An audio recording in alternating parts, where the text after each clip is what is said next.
قال لك هذا خياط وجزار في حومه وحده. الجزار اللي في الحومه معروف بالسخاوه ديالو، كيتصدق باللحم على الفقراء كل نهار. اما الخياط من الدار للخدمه ومن الخدمه للدار، حتى سماوه الناس ديال الحومه بالسقرام والبخيل. ايوا بعد ما دازت شهور واعوام توفى الخياط، والجزار ما بقاش كيتصدق باللحم على الناس الفقراء. هادوك الفقراء تجمعوا قدام المحل ديال الجزار وقالوا ليه علاش ما بقيتيش كتصدق علينا باللحم، شنو واقع؟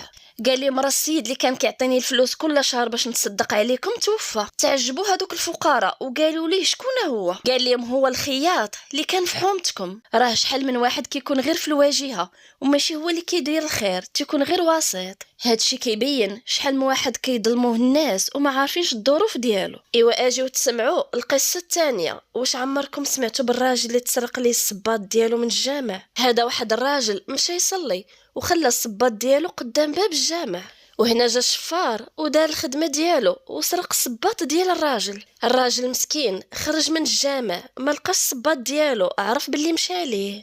قال ماشي مشكل، الدار ديالي قريبه للجامع، نمشي غير حفيان. وهو غادي للدار ديالو للاسف دقاتو شي حاجه في رجليه، وهذيك الحاجه اللي دقاتو في رجليه كانت ملوته. والراجل قال تاني هنايا ماشي مشكل، هذه غتكون غير جرحه بسيطه. ولكن للاسف الجرحه ما كانتش بسيطه، وبسبب هذيك الجرحه اللي تجرح الاطباء كاملين اللي مشى عندهم قالوا ليه خاصك تقطع رجليك. الشفار هنايا كيشوف الذنب ديالو الوحيد هو انه شفر غير صباط. الشفار ما كانش عارف باللي بسبب هذاك الصباط اللي سرق كاين واحد الانسان تقطعت رجليه بسبب هذيك السرقه.